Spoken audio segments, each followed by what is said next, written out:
Magandang araw sa ating lahat at sa inyo rin, Sir Nebkero. Pakitago na lang ako sa pangalang Ayek. Ang karanasang isishare ko ay personal namin ng misis ko. Tungkol ito sa nangyari noong nag-check-in kami sa isang sikat at kulay pulang hotel na may logo ng Haponesa. Galing pa kasi kaming probinsya noon. Mahigit 8 oras ang biyahe namin at inagahan talaga namin ang pagluwas dahil may aasikasuhin kaming papeles kinabukasan sa Maynila. Ayaw na naming makipagsapalaran sa biyahe pabalik-balik. Kaya naisip naming mag-overnight na lang. Wala naman kaming balak na magpakasaya o anuman. Tulog lang talaga ang kailangan namin. May edad na rin kasi kami at lumipas na yung panahon namin na alam nyo na.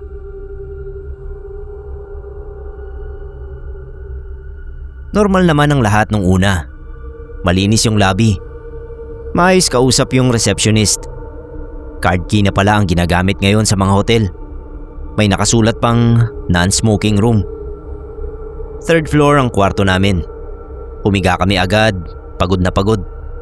Pero syempre nag-room service muna kami bago tuluyang nagpahinga. Bandang 2:00 yun. Doon na nagsimula. May narinig kaming yabag sa labas ng kwarto. Nagulat kami ni Mrs. kasi hindi pala soundproof yung kwarto namin. Sunod-sunod yung hakbang. Tapos may kasamang mahinang tawa. Yung tawang pigil pero masaya. Hindi malakas pero malinaw dahil tahimik yung buong palapag. Kinilabutan agad ako pero hindi ako nagpahalata sa asawa ko. Ang naisip ko agad nun hindi tao ang gumagawa ng ingay sa labas. 10 oras ba naman ng gabi? Sinong matinong guest ang mag-iingay pa sa labas? Hindi ko pinahalata sa misis ko na iba yung kutob ko kasi siya mismo ay halatang natakot na. Sabi ko na lang hayaan na namin kasi mapapagod din yung nasa labas o kaya ay sasawayin ng mga kasama niya. E di hinayaan namin. Pero maya-maya takbo ulit, tawa ulit. Mas malapit na sa pinto namin. Mas malakas na yung mga yabag. Tipong nananadya na. Ramdam ko na yung vibration sa sahig. Mabigat yung mga paa. Doon ko naisip na may nananarantado sa amin. Bumangon ako. Binuksan yung pinto kahit na pinipigilan ako ng misis ko. Automatic na umilaw yung hallway. Walang tao. Lumingon ako sa magkabilang dulo ng pasilyo. Wala. Pumasok na lang uli ako. Kasasara ko pa lang ng pinto. Ayan na naman yung mga yabag. Pikon na ako niyan kaya binuksan ko uli yung pinto. At doon ko na nahuli yung tumatakbo. Sinigawan ko na, sabay hinabol. Tinawag ako ni Mrs. at dinig ko na nag-aalala siya. Baka iniisip na gagawa ako ng gulo. Pero inis na kasi ako at gusto ko na lang matulog. Tumigil yung lalaki doon sa may emergency stairs. Nakatayo lang siya, nakatalikod. Parang bata pa yung build niya. Sa tansya ko ay naglalaro sa 17 hanggang 20 ang edad. Payat, nakaputing sando, short na kupas at sapatos na pambasketball. Hindi ko alam kung bakit, pero parang biglang umurong yung inis ko. Napalitan ng kaba. Sinabihan ko na lang siya na kung ayaw niyang matulog, magpatulog siya. Hindi naman galit yung tono ko noon. Pero noong dahan-dahan siyang humarap, lalo akong kinabahan. Pagharap na nga sa akin ng lalaki, para akong masusuka sa takot. Wala siyang panga, yung bibig niya bukas hanggang leeg. Kita yung ngipin sa itaas, tapos diretso na pababa yung laman. Parang napilas. Walang dila. Pero tumatawa siya na parang hinihingal. Parang hangin na dumadaan sa sirang tubo. Nanlamig yung buong katawan ko. Parang may humigop ng init sa sikmura ko. Hindi ako makagalaw. Yung ilaw sa hallway biglang nagpatay sindi. Lumapit siya ng isang hakbang. Binirahan ko na ng takbo pabalik sa kwarto. Hindi na ako lumingon. Sinara ko yung pinto at kinandado. Nanginginig ako at hinihingal. Hindi ko masabi agad sa misis ko yung nakita ko. Pero alam kong alam niya na hindi okay ang nakita ko. Sabi ko na lang ay mag-check out na kami. At saka ko na ikukwento sa kanya ang nakita ko. Natakot siya pero sumang-ayon na rin. Sinabi ko doon sa receptionist na may nagpapakita sa hotel nila. Pero ngumiti lang siya at hindi na nagkomento. 10 oras ng gabi, lakad kami ng lakad ni misis sa kakahanap ng hotel. Kinuwento ko na rin sa kanya yung nakita ko. Sa takot niya na mag-hotel pa uli kami, bigla niyang naalala yung pinsan niyang taga malapit lang daw. Doon na lang kami sa bahay ng pinsan niya nakituloy muna sa gabing yon. Magmula nga noon, kapag may lalakarin kami sa Maynila, ay doon kami sa pinsan niya nakikituloy. Hindi dahil para makatipid sa hotel, kundi dahil talagang na-trauma na yata ako sa nakita ko.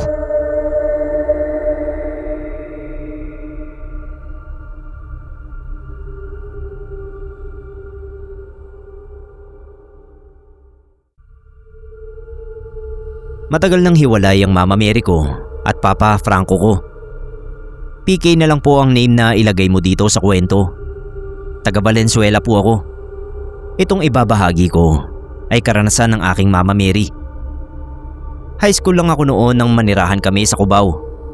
Yung bahay namin malapit lang sa Sogo. As in isang tricycle lang ang layo. Bata pa lang daw ako, babaero na ang papa ko. Ilang beses na raw nahuli ni Mama.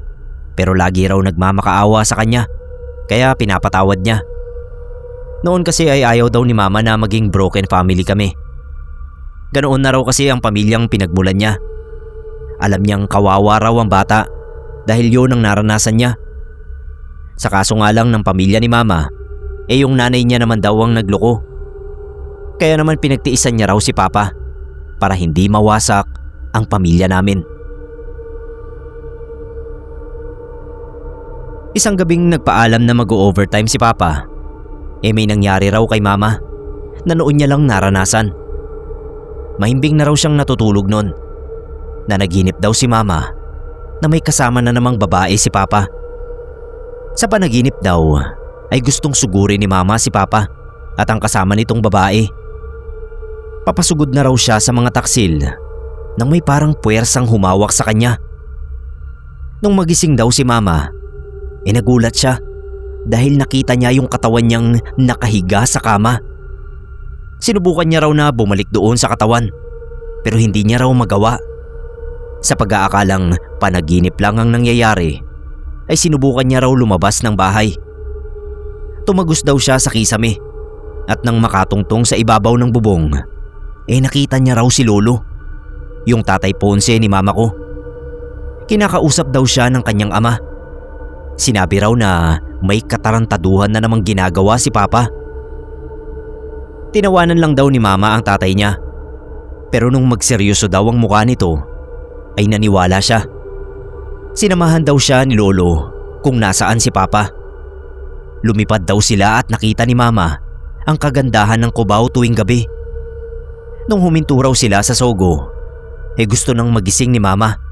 Kasi nga akala niya ay nananaginip lang siya. Ang sakit-sakit daw kasi ng puso niya.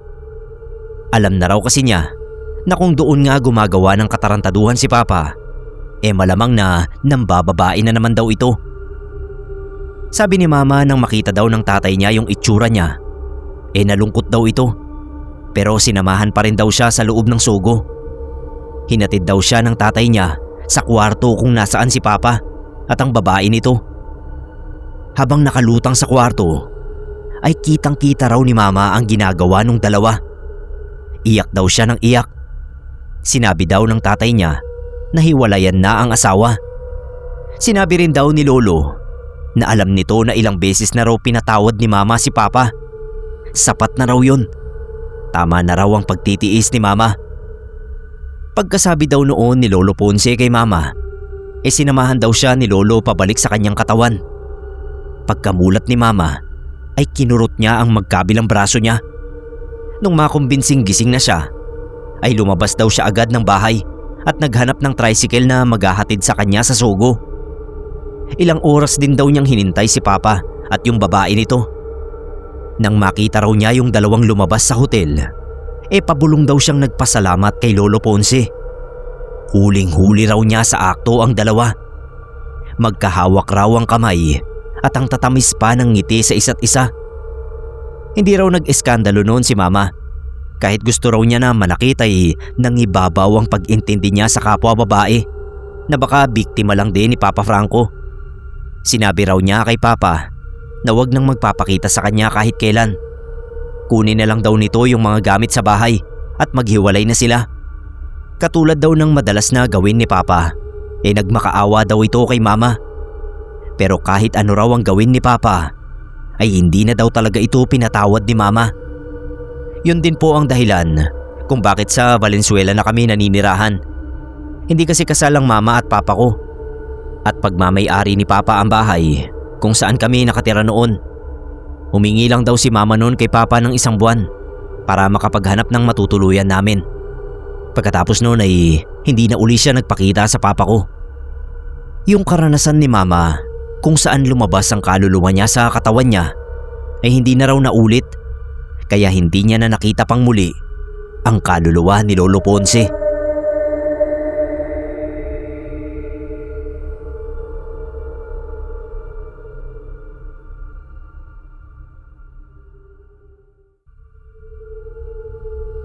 Magandang araw o gabi sa inyo, Sir Neb.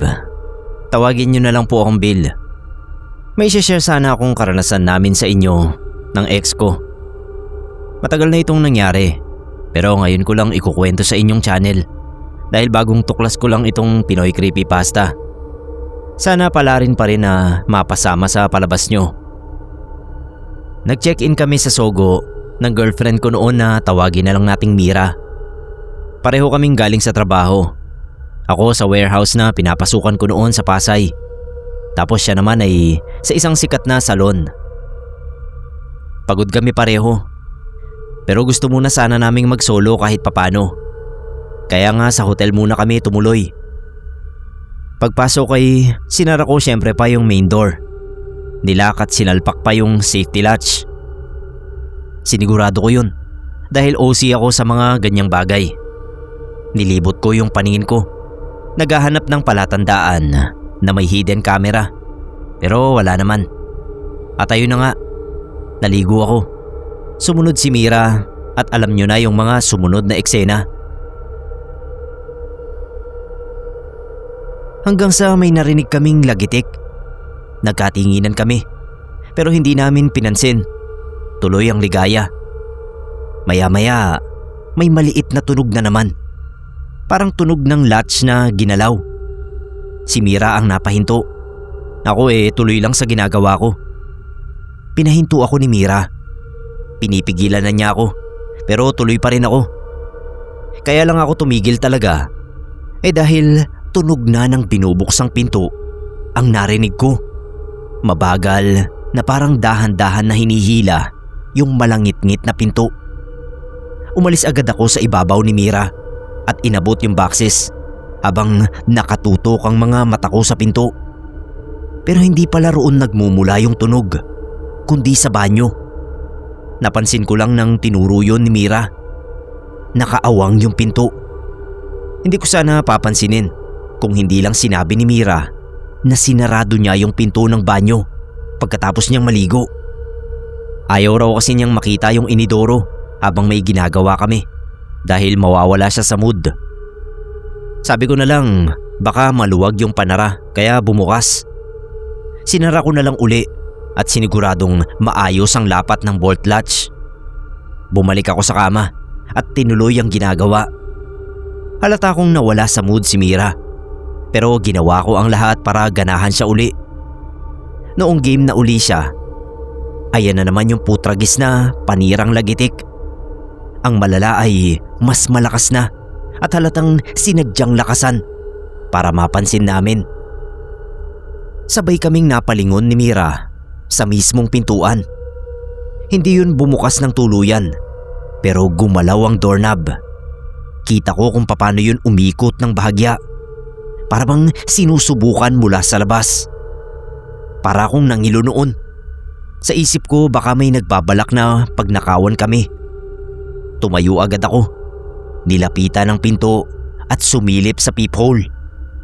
Walang tao. Tahimik yung hallway. Pagbalik ko sa kama, nagbibihis na si Mira. Sira na talaga yung mood. Gusto ko pang ituloy ang ginagawa namin kahit may nanggagago na sa amin. Kaya sabi ko na lang ay may batang nanloloko. Nakita ko ako na tumakbo palayo pero ayaw niyang maniwala. Sabi niya ay hindi siya naniniwala dahil hindi na nakasuksok ang safety latch ng pinto. Paglingon ko uli sa pinto, nakita ko nga na nakatanggal na yon. Doon na ako kinilabutan dahil sigurado ako sa sarili ko na nilak ko rin yon. Hindi ko pa napaprocess yung nangyari ay bigla namang bumukas ang pinto ng CR. Kumalampag talaga at humampas sa pader ng banyo. At mula sa loob, may anino kaming nakita sa sahig. Anino ng tao. Hindi kami nakagalaw. Hindi naman gumagalaw yung anino.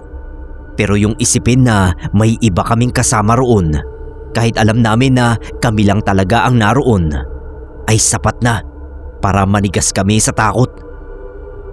Hindi naman nagtagal at unti-unting nagsara mag-isa yung pinto ng CR. Nagbihis na ako agad at nagmamadaling lumabas. Pag-check out namin, sinabi ko agad ang nangyari at ang nakita namin ni Mira. Kako, hindi kami satisfied sa kwartong binigay nila sa amin. Inofferan pa ako na lumipat ng kwarto para masulit yung natitira naming oras. Wag na kako. Ipa-blessing na lang nila kako yung hotel nila para hindi nakakaabala. Hindi ko alam kung sign ba yung panggagambala na yun sa amin ni Mira. Dahil makaraan lang ang 3 buwan ay naghiwalay kami. Nalaman ko kasi na may iba palang boyfriend itong si Mira. At ang sabi pa raw ay adik yun sa lugar nila. At hindi malayo na sugurin niya ako sakali man na malaman niya na pinagsabay kaming dalawa ni Mira.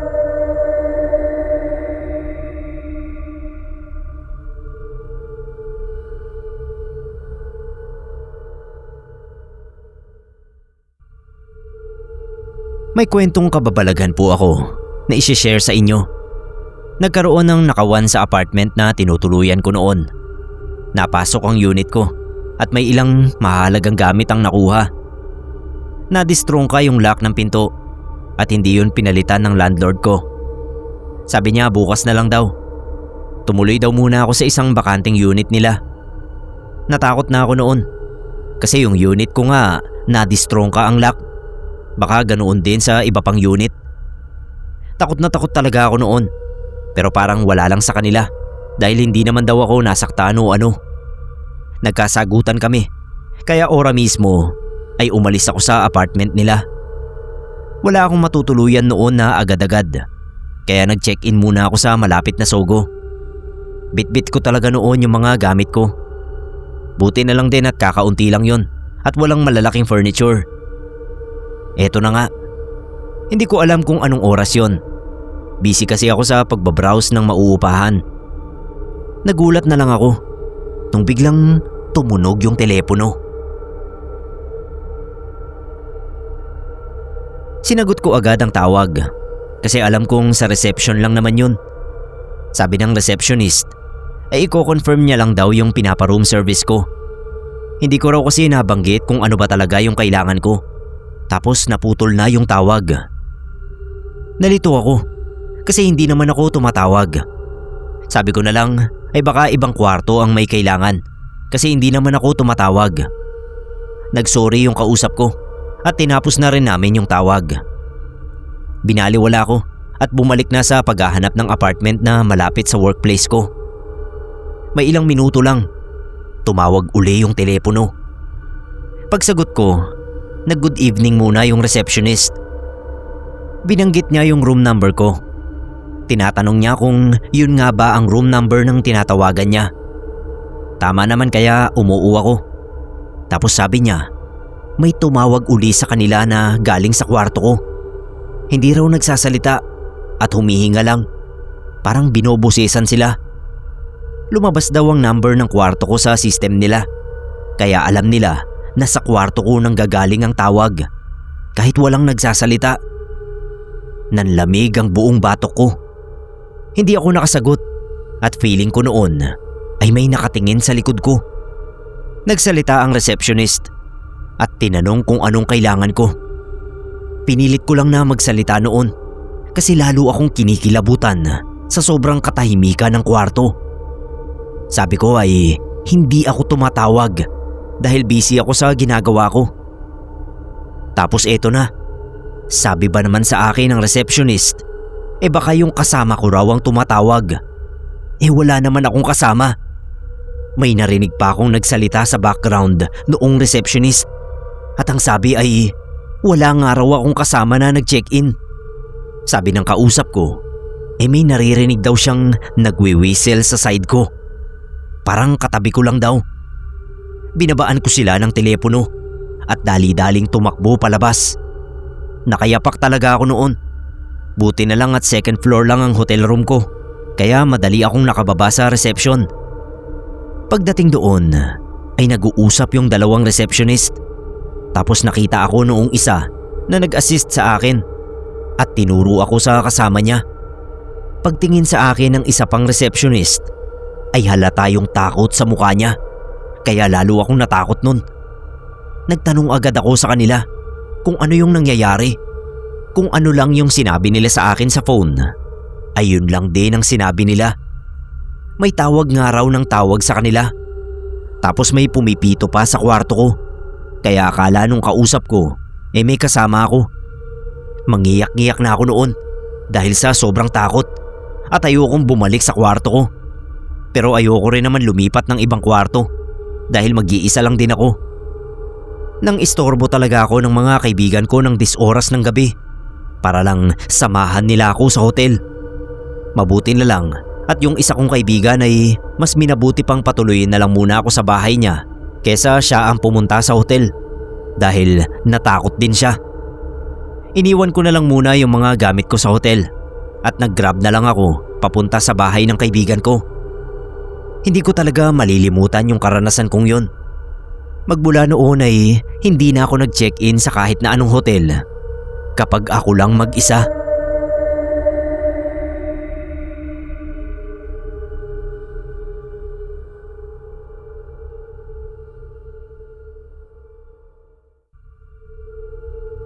Hindi ko alam kung pasok ba sa kwentong kababalaghan itong nangyari sa amin ng girlfriend kong si Eloy. Pero ibabahagi ko na rin. Nangyari po ito taong 2017. Nagtatrabaho kami noon ni Eloy sa call center sa Northgate, Alabang. Kapag nagkakainitan o kaya tinatamad kaming umuwi sa mga bahay, naging habit na namin ang mag-check-in sa Sogo, Alabang. Sa mga kwarto sa hotel na yun namin binubuhos ang stress. Isang umaga matapos ang shift namin na nagsimula ng 10 PM ay nag-decide kaming hindi na muna umuwi sa kanya-kanyang bahay. Pagpasok sa hotel ay naghintay na lang kami saglit sa lobby. Tapos binigay na yung room number namin. Papasakay na kami ng elevator, paakyat ng 4th floor. Nang maunahan kaming sumakay ng isang couple. Habang naghihintay sa elevator, nabanggit sa akin ni Eloy na kapareho daw namin ng pormahan yung couple na nauna sa aming gumamit ng elevator. Bagay na sinagot ko naman na baka tayo talaga ang naunang sumakay kesa doon sa couple. Pagdating sa 4th floor, nakita na naman namin yung couple. Pero nung time na yon, natitigan ko na sila ng mabuti. At totoo nga yung sinabi ni Eloy. Kaparehong kapareho namin ng pormahan yung couple. Yung mga damit na suot ng dalawa ay katulad din ng mga damit na sinuot namin sa ibang araw. Pagkalakad namin papunta sa room, tsaka lang naglakad yung couple. Nangingiti ako habang pinagmamasdan yung dalawa. Kasi para talagang nagsasalamin lang kami ni Eloy. Yung mannerism, yung way ng paglalakad ay akong ako at yung girlfriend ko. Habang sinusundan namin yung dalawa, napapansin namin ni Eloy na yung couple papunta roon sa kwarto kung saan kami naka-check-in nung oras na yon. Huminto kami saglit. Huminto rin sa tapat ng kwarto namin yung couple. Noong makita namin yung gilid ng mukha ng dalawa, sobra kaming nangilabot. Yung pares kasi na nasa tapat ng kwarto ay walang iba kundi kaming dalawa ni Iloy. Ang ginawa namin para obserbahan pa ang mga sunod na mangyayari ay humakbang kami ng isa. Tinap ng lalaki yung card sa pinto. Hakbang pa uli kami ng isa. Binuksan ng lalaki yung pinto. Paghakbang namin ng 3 hakbang, nakapasok na yung kamukha ko at kamukha ni Iloy sa kwarto. Nung nasa tapat na kami ng pinto, ay pinakinggan namin kung ano ang mga sinasabi noong kamukha namin sa loob. Hindi namin maintindihan, pero sigurado kami ni Iloy na mga boses din namin ang naririnig namin sa loob ng kwarto. Sinubukan kong itap yung card sa pinto para makapasok na kami ni Iloy. Hindi gumana. May narinig kaming nagtanong sa loob. Sabi niya, "Sino yan?" Boses ni Iloy. Hindi kami sumagot ni Iloy. Nung itap ko uli yung card ay gumana na. Nakapasok kami ng maayos sa loob ng kwarto. Dahan-dahan pa. Kasi nga 'di ba, doon pumasok yung couple. Pero pagpasok namin doon sa kwarto, walang katao-tao.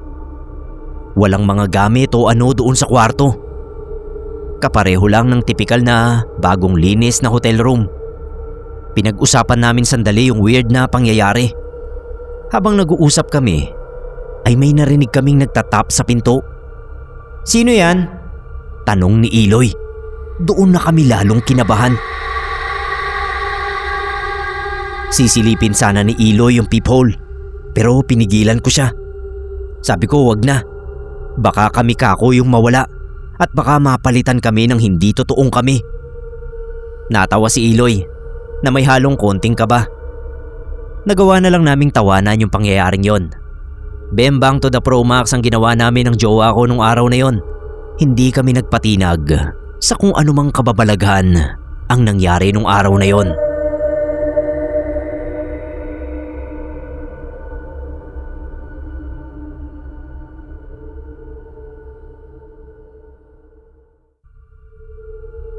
Hi po Sir Neb, ako nga pala si Glyzel. May share akong karanasan ko sa isang hotel na kulay red. Nag-check-in kami ng boyfriend ko doon at alam niyo na kung bakit. Pero bago ang lahat ay nag-volunteer si boyfriend na bumaba para bumili ng pagkain sa labas. Ayaw namin mag-room service kasi sigurado mahal. Ako naman nagpaiwan sa kwarto para maligo na. Paglabas ni boyfriend, kinandado ko agad yung pinto. Iniwan niya yung keycard dahil natatakot siyang mahulog yun nang hindi niya namamalayan. Sabi niya ay kakatok na lang siya pagdating niya. Pumasok ako ng CR at nagsimula ng maligo. Ilang minuto pa lang, narinig ko na tinatawag ako ng boyfriend ko. Sumagot ako at sabi ko ay naliligo lang ako. Natahimik siya ng ilang sandali pero binilisan ko na ring maligo dahil excited din ako sa gagawin namin. Talagang sinigurado ko na malinis ako. Maya-maya, tinatawag na naman niya ako at pinapalabas. Medyo nairita na ako kasi ubod nga ng kulit. Sabi ko maghintay siya. Pero sa sobrang atat nga ay kinatok pa ang pinto. Ilang ulit siyang katok ng katok kahit teka ako ng teka. Sa inis ko ay nagmadali na rin ako at nagbanlaw bago lumabas. Pagbukas ko pa ng pinto ay inexpect ko na kaharap ko siya. Kaya sumigaw agad ako at minura siya. Pero natigilan ako kasi walang tao. Nilibot ko yung paningin sa buong kwarto pero walang bakas ng boyfriend ko. Natawa ako at naisip na pinagtitripan ako. Binuksan ko yung pinto at sumilip sa labas. Akala ko nasa paligid lang siya at nagtatago. Pero mga 1 minuto na yata akong nakasilip sa bukas na pinto. Pero hindi siya lumalabas. Sabi ko na lang, bahala siya sa buhay niya. Sinara ko na uli yung pinto at nilak. Hindi ako nagbihis. Nagtapis lang ako ng towel at naghintay na pumasok na siya. Doon ko naalala na hindi nga pala siya makakapasok dahil iniwan niya yung keycard. Usapan nga pala namin ay kakatok siya para pagbuksan ko. So sino yung kaboses niya na tumatawag sa akin sa banyo at kumakatok pa nga ng ilang ulit? Nagbihis ako agad-agad. Sa kakamadali ko nga noon, baliktad yung panty ko at isang hook lang ng bra ang naikabit ko. Pero wala na akong pakialam. Ni hindi na ako nakapagsuklay. Kinuha ko na yung mga gamit namin at lumabas. Bumaba na ako sa reception at sinabing magche-check out na kami dahil may multo sa kwarto namin. Hindi nag-react yung receptionist pero inofferan niya ako ng ibang kwarto. Ayoko na kako, magre-refund na lang ako. Tinignan niya ako ng saglit, sabay sinabi na hindi sila nagre-refund. Makikipagtalo pa sana ako kasi halos wala namang isang oras yung stay namin. Kaso dumating yung boyfriend ko. Ayun, doon ko sinabi sa kanya yung nangyari.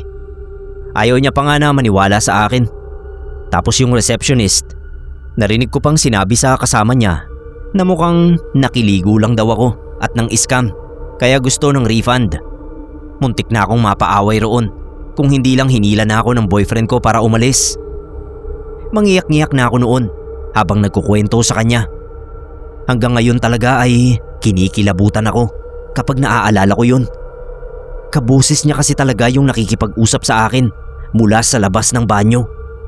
Kumatok pa nga yun ng ilang beses kaya akala ko ay nasa kwarto na siya. Nawala rin naman sa isip ko na hindi nga pala siya makakapasok dahil wala siyang keycard. Naudlot tuloy yung happy time namin. Ang nangyari ay kinain na lang namin yung mga binili niyang pagkain sa isang park. Tapos umuwi na kami sa kanya-kanyang bahay.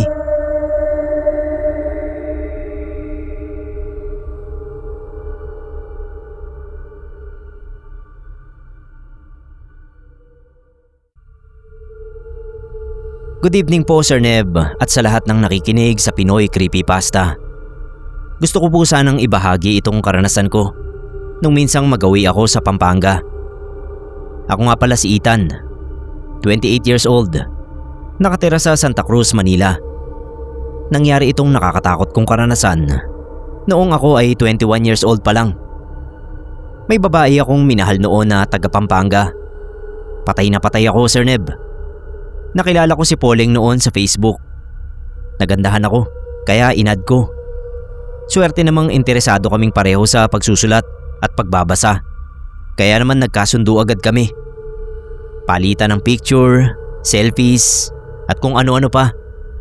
Hindi nga lang kami makapag-video call dahil sira daw yung camera ng cellphone ni Pauling. Ako naman si tanga, naniwala kasi nga bulag ako noon sa pag-ibig. Kaya naman nang sabihin ni Pauling na malapit lang ang tirahan niya sa SM Clark ay hindi na ako nagdalawang isip na puntahan siya. Nag-leave agad ako ng isang linggo sa trabaho. Gusto ko siyang sorpresahin at mag-chat-chat na lang ako kapag nasa SM Clark na ako. Pagdating ko ng SM Clark, binalita ko agad kay Pauling na pwede ko na siyang kitain. Sabi ko gusto kong mayakap man lang siya. Buong maghapon akong naghintay sa chat ni Pauling. Wala akong reply na natanggap. Scene lang ang ginawa niya sa chat ko. Tinatawagan ko siya sa Messenger pero hindi niya rin sinasagot. Hanggang sa i-block na niya ako sa Facebook. Doon ko na-realize na ang tanga-tanga ko pala. Bakit hindi ko naisip na kung sira ang camera ng cellphone ni Pauling, paano siya nakakapagpadala ng selfie? Posible namang nanghihiram lang siya ng cellphone sa kaibigan. Pero dalawa nga pala ang camera ng cellphone at imposibleng masira yun ng sabay. Sa bad trip ko, naghanap na lang ako ng babaeng pagbubuhusan ko ng lungkot noong gabing yun. Nagpalakad-lakad ako sa walking street. Kaso kapag nalalaman ko yung rate, umaatras ang itlog ko. Kaya hindi ko na lang tinutuloy ang plano. Nauwi ako sa pagstay malapit sa Sogo Hotel. 12 oras sa econo room ang chinek-in ko. Kinabukasan na ang check-out. Hindi na ako naligo nang makapasok sa kwarto. Binagsak ko yung katawan kong puno ng pagod at lungkot sa malambot na kama. Pinigit ko yung mga mata kong hindi matigil sa pag-iyak. Naisip ko yung 8 months na pag-uusap namin ni Pauling. Nasa ganoong posisyon ako nang marinig ko na parang may kumakatok sa pinto. Binaliwala ko yung katok. Tuloy lang ako sa pag-iyak. Pero ilang segundo lang ang lumipas ay narinig ko na naman yung parang kumakatok. Naisip ko noon na baka roomboy na may inaakyat na pagkain. Pero naalala kong wala naman akong in-order, kaya binaliwala ko na lang. Nang matigil yung pagsinok-sinok ko at pag-iyak, ay doon ko lang malinaw na narinig ang lahat. Hindi sa pinto nagmumula yung katok, kundi sa gilid ng kama ko. Padala-dalawa ang katok. Lilipas ng ilang segundo, 2 katok uli. Sisilipin ko na sana ang pinagmumulan noong tunog nang maisip kong hindi yun mga katok, kundi parang tunog ng mga ngipin na nagbabanggaan kapag kinagat mo sa hangin. Nangapal yung batok ko sa isipin na hindi lang ako nag-iisa sa loob ng kwarto. Nanalangin ako. Pinikit ko yung mga mata ko, pero nagpatuloy yung tunog ng mga pagkagat sa hangin. Tinignan ko yung kaliwang parte ng kama na pinagmumula ng tunog. Pagtingin ko sa ibaba ay napanganga ko at nanlaki ang mga mata ko sa takot. Sa gilid kasi ng ibaba ng kama ay may babaeng naka-hospital gown. Mahaba ang buhok, walang puti ang mga mata. Nagsusugat at nagnanana yung gilid ng bibig. Nagpatuloy lang ito sa paglikha ng tunog gamit ang ngipin na kinakagat niya sa hangin. Pagkatapos ay tumingin siya sa akin. Binilisan niya pa yung pagkagat. Sa sobrang takot ko ay lumabas agad ako ng kwarto. Nagmamadali na akong lumabas at nag-check out na. Hindi na ako nagpalipas ng gabi at sumakay na pabalik ng Maynila. Mabuti na lang at malapit lang doon sa Sogo na yon ang terminal ng bus. Nalimutan ko agad yung panlulokong ginawa sa akin ni Poling. Ang naging problema ko na lang ay hindi ko agad nalimutan yung nakita kong nilalang nung gabing yon. Ilang gabi ko ring naririnig yung pagkagat sa hangin.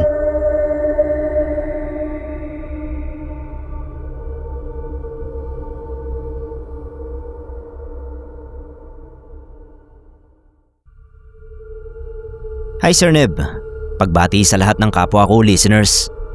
Ako nga pala si Ian. Hindi ko alam kung pang horror o glitch itong kwento ko. Pakicheck na lang po at kung papasa sa panlasa nyo ay kayo na yung bahala kung saan genre ito isasama.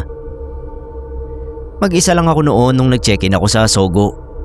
Bandang 2:00 ng madaling araw. Galing ako sa night shift. IT support sa isang BPO sa Ortigas. At hindi na kinaya ng katawan ko yung biyahe pauwi sa Cavite. Sumama kasi yung pakiramdam ko noon habang nasa shift.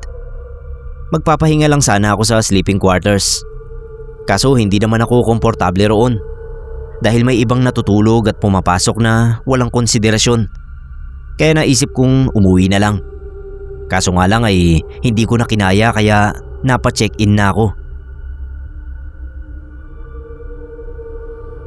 Pagpasok ko sa kwarto, unang napansin ko yung liwanag. Bukas yung ilaw sa kisame. Hindi malinaw kung pinindot ang switch pababa. Pinatay ko uli kasi lalong sumasakit yung ulo ko sa liwanag.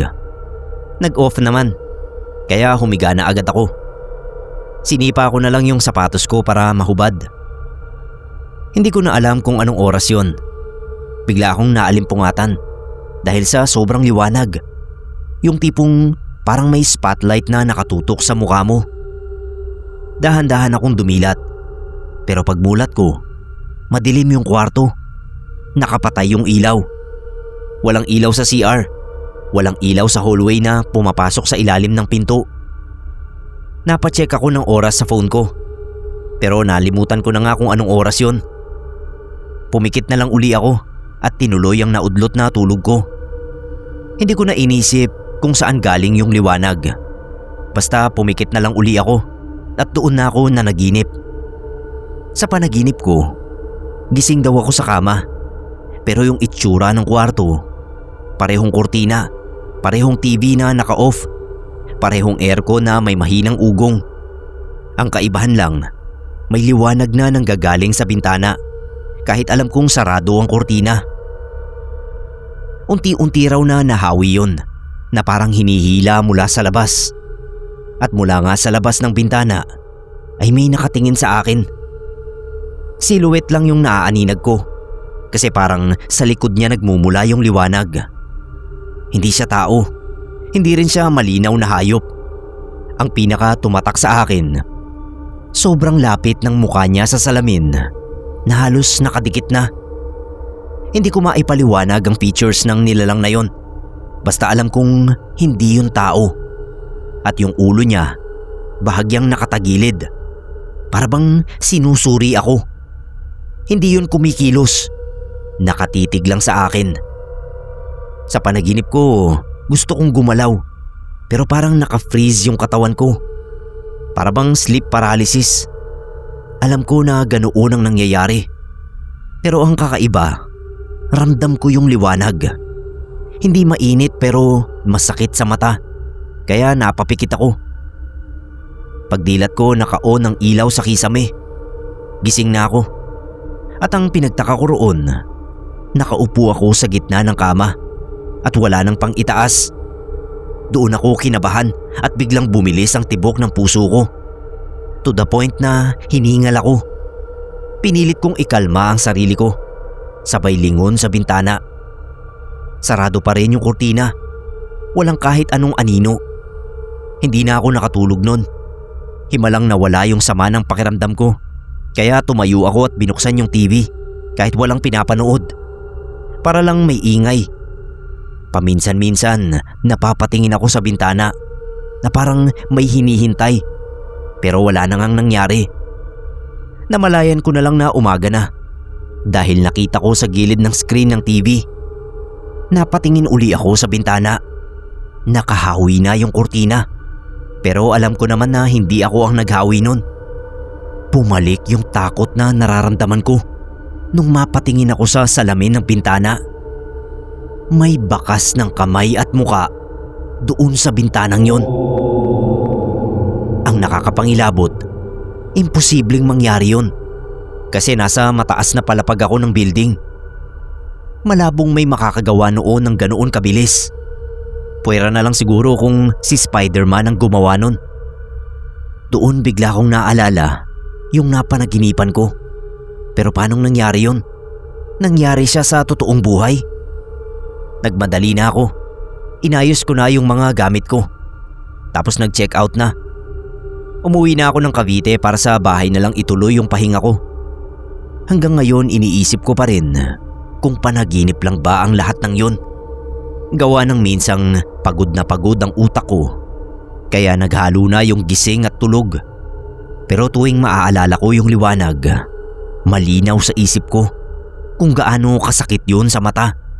Kung gaano katotoo. Tapos idagdag mo pa yung nakita kong bakas ng muka at kamay doon sa bintana ng hotel.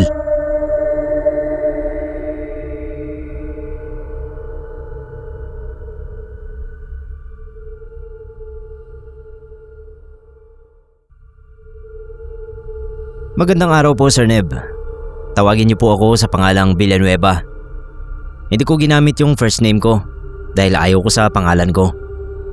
Kasalukuyan po akong naninirahan dito sa Quezon City. At ito pong karanasang ibabahagi ko ay nangyari sa isa sa mga branch ng Sogo sa South. Hindi ko na po binanggit kung saang branch ng Sogo para hindi na rin makaapekto sa So Clean, So Good na hotel. Ang totoo niyan, Sir Neb, ay hindi ako kagwapuhang lalaki. Noong sumikat nga yung vlogger na si Myong, yun ang tawag sa akin ng mga katropa ko. Bagay na kahit kinasasakit ng loob ko, hindi ko pinahahalata sa kanila. Malapit kasi talaga ang pagkakahawig namin ni Myong kung mukha ang titignan. Ako lang yung payat na version. At dahil nga hindi kagwapuhan, ugali ko na pong i-treat ang sarili ko kapag may sobrang pera. Ang treat na ibig kong sabihin umarkila ng mga babaeng bayaran para makatalik. Pawok sa madaling sabi. Sanay naman ako na maghanap ng babaeng magpapaligaya sa akin. Pero minsan, hindi lang talaga maiwasang ma-scam. Ang dalas ko noon na malagasan ng pera dahil sa mga pawok na humihingi ng down payment. Nakilala ko si Ana sa isang Facebook group. Nag-PM kami. Nagpadala siya ng pictures at nagustuhan ko naman. Hindi siya nanghingi ng picture ko, kaya naisip kong okay siyang babae. Professional ang galawan. Hindi tumatanggi kahit ano pang itsura ng bibili ng serbisyo, basta may pambayad. Sabi niya sa South lang daw siya pwede. Bawal daw kasi siya na mawala ng matagal dahil baka magduda ang mga magulang niya. Dahil trip na trip ko naman ang itsura nitong si Ana, pumayag na ako. Hindi rin kasi siya nanghingi ng down payment. Napagkasunduan namin na mauuna na ako sa room. Tinext ko na lang sa kanya yung room number at binilin sa lobby na may kasama nga ako. 12 hours ang binook kong oras. Alas 8 ang usapan namin ni Ana, pero alas 6 pa lang ay nasa kwarto na ako. Habang hinihintay si Ana, dahan-dahan akong idinuya ng antok. Mabilis akong nakatulog. Sa kasarapan ng tulog, bigla akong naalimpungatan. May kamay kasi na humihimas sa tiyan ko. Tinanong ko kung si Ana ba yun. Hindi sumagot yung tao. Nahihiya siguro o gustong mang-surprise. Hinayaan kong himas-himasi ng kamay ang tiyan ko. Hinawakan ko yung kamay na humihimas sa akin. Nang maramdaman kong malamig-lamig at mamasa-masa yung kamay, naisip kong si Ana na nga siguro. Bagong ligo kaya basa at malamig pa yung kamay. Pero habang hawak ko yung kamay, bigla akong nakaramdam ng kilabot. Kilabot na tumindi nang maramdaman kong may nakakayod na balat yung kamay kong nakahawak sa kamay ni Ana. Tinawag ko uli yung pangalan niya. Ana, okay ka lang ba? Tanong ko. Pero wala akong narinig kahit mahinang oo. Dahil natatakot na, ay hindi ko na nilingon kung sino ang humahaplos sa tiyan ko. Tinignan ko yung cellphone ko. May mga text ni Ana. Hindi raw siya matutuloy dahil sinugod sa ospital ang tatay niya. Panay ang hingi niya ng pasensya. Nung mabasa ko yun, napatalon yung katawan ko sa kama. Mabilis akong napatayo sa paanan at tuluyan na akong binalot ng kilabot nang mapansing nag-iisa lang ako sa kwarto.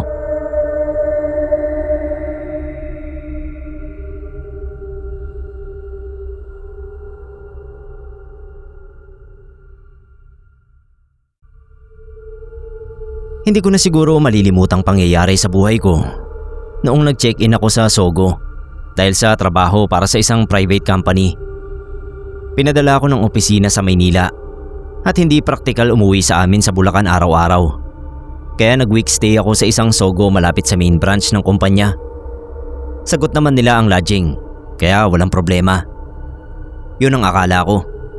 Pero unang gabi pa lang, may narinig na akong kakaiba. Maaga akong natulog dahil maaga rin ang trabaho kinabukasan. Ayoko namang magkaroon ng pangit na impresyon sa akin ng main branch. Kaya kahit walking distance lang mula sa hotel, gusto kong maaga pa rin ng 1 oras. Mahimbing na akong natutulog nang magulat ako sa malakas na lagabog sa loob mismo ng kwarto. Para bang may bumagsak na mabigat sa sahig. Saglit na sumakit ang ulo ko dahil sa gulat. Bumangon ako ng konti. Inangat ko lang yung katawan ko sa kama pero hindi ako nakaupo noon. Nilibot ko yung paningin ko sa buong kwarto. Tinignan kung may na out of place na gamit. Wala naman.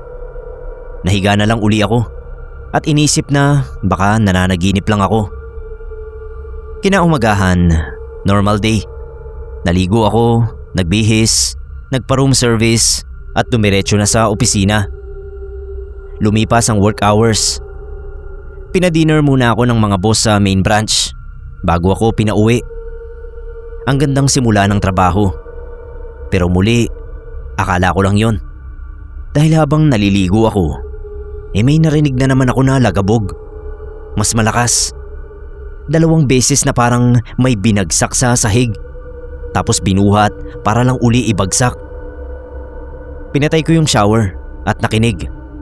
Nagtapis ako ng towel at sumilip sa labas. Pero wala. Natigilan ako at napaisip. Pero binaliwala ko lang uli yun. Inisip ko na baka sa labas o sa kabilang kwarto. Naging jumpy ako buong gabi na yon.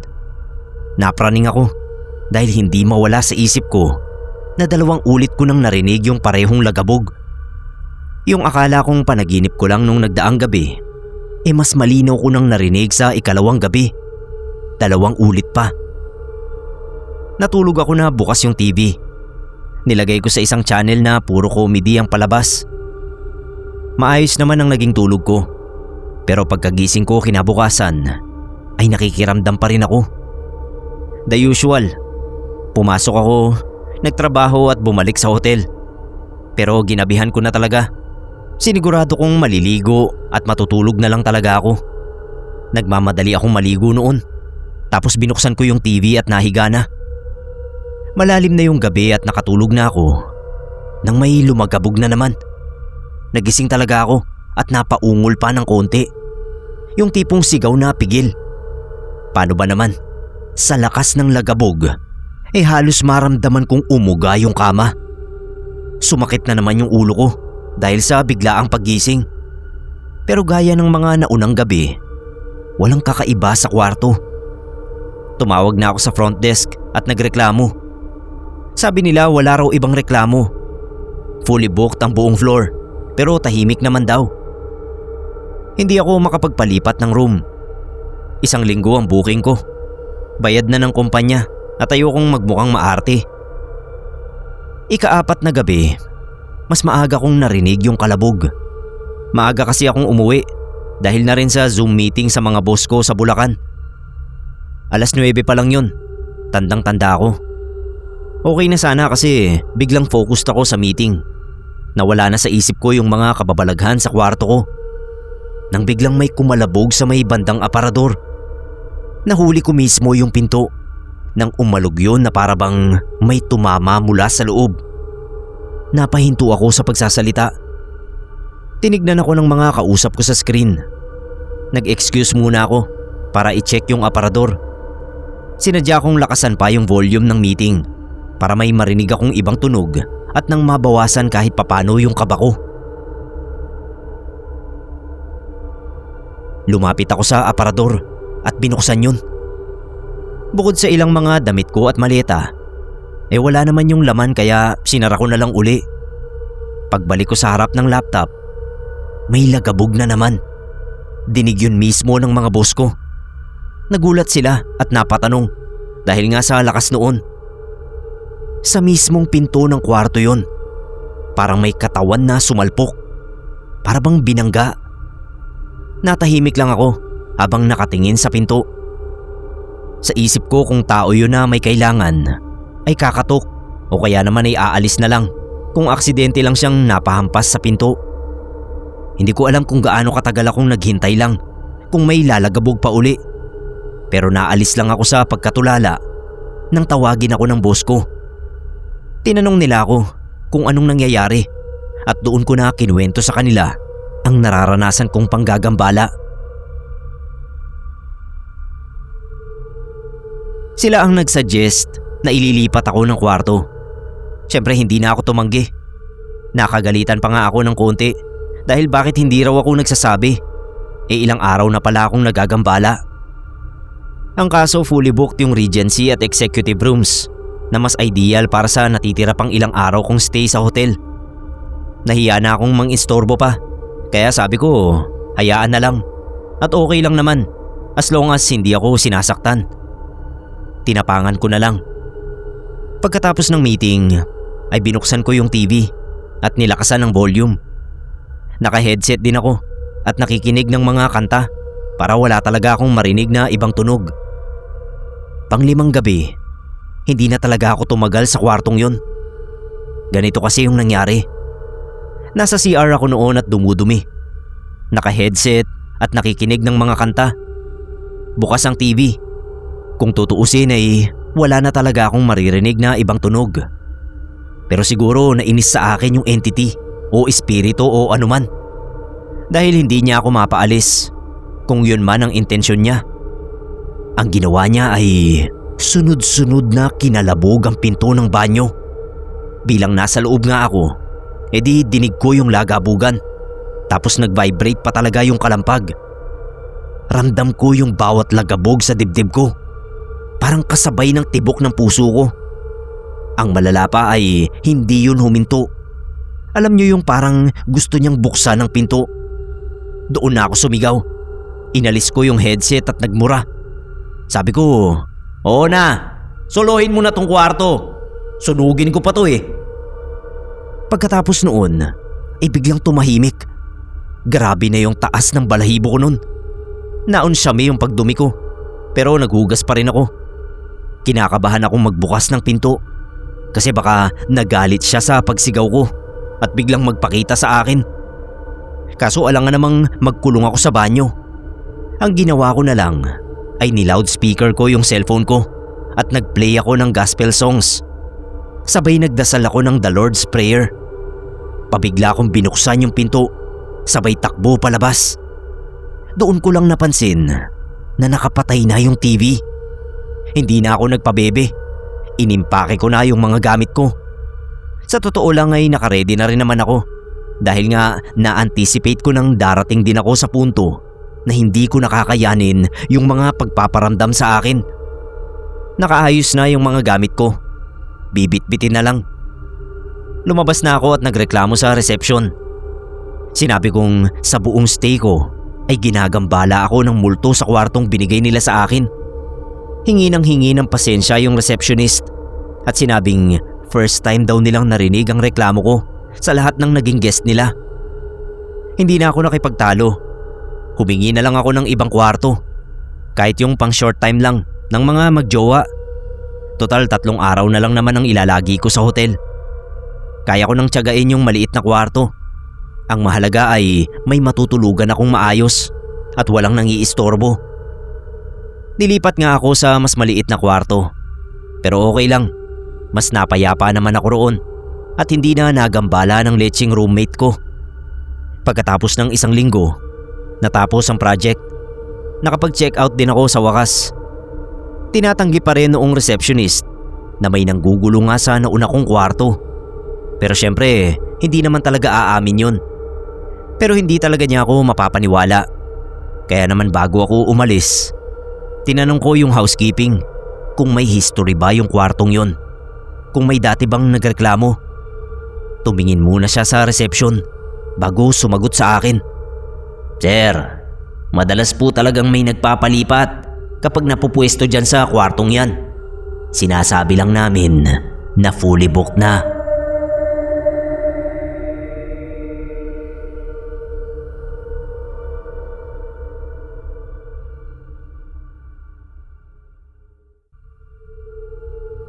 Hello po sa mga nakikinig ng Pinoy Creepypasta.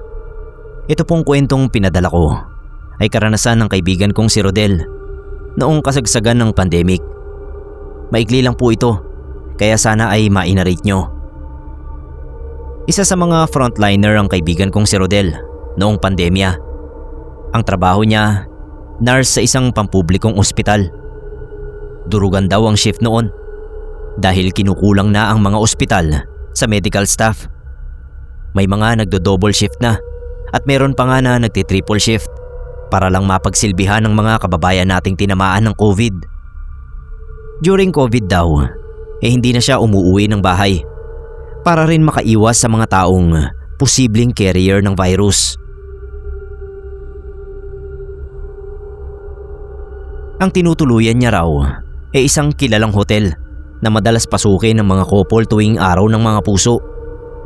Isang gabi matapos ang nakakapagod na 16 na oras na shift, agad daw nahiga sa kama si Rodel pagkatapos maligo.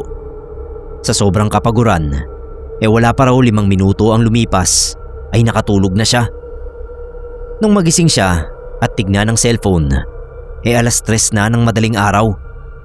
Habang naglalaban ng antok at diwa, naramdaman daw ni Rodel na parang hindi siya nag-iisa sa kwarto. Yung pakiramdam daw kasi niya, parang napakaraming tao ang nakatingin sa kanya. Pinanindigan siya ng balahibo, pero hinaplos niya lang ang brasong nagbubutlig-butlig na sa takot. Pinakiramdaman niya ang paligid at sa sandaling katahimikan ay doon niya lang lubos na narinig yung mabibigat na paghinga sa loob ng kwarto. Hindi raw mula sa isang tao lang, kundi sa marami, dahil pabigat daw ng pabigat ang hangin sa kwarto.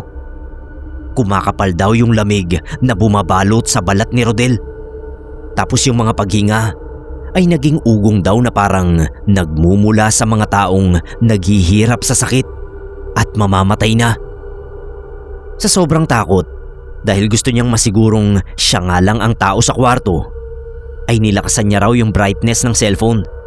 Bubuksan pa nga raw sana niya yung flashlight ng cellphone niya, pero hindi na niya ginawa. Nakita na raw kasi ni Rodel na hindi siya nag-iisa doon sa kwarto. May mahigit 20 multo kasing nakatayo palibot sa kwarto niya.